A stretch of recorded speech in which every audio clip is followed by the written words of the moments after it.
Hello everyone, welcome to my YouTube channel, and in this video I'm going to show you how to fix this problem. Windows Update 0x80070643. So I'm going to show you two methods to fix the problem. Let's start the video. First of all, go to your search option here and yes, search services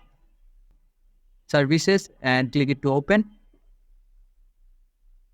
After that, scroll down all the way to the bottom.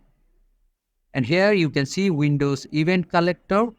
Just double click it to open, and all you have to do is change these settings from manual to automatic. And after that, click apply and then click OK. After doing this, go to the Windows Event Log and double click it to open again and select this also as a automatic. And after that, just select apply and then select OK. After doing this too, scroll down a little bit more and go to Windows Update, double click it to open and do the same, select automatic, and after that select apply and click OK. And after doing all those three, restart your PC and see if the problem is fixed or not.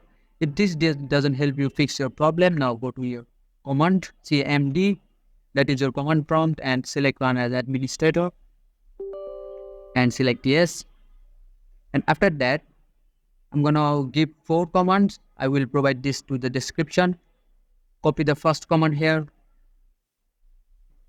and paste it here and select enter, and do this for all the 4.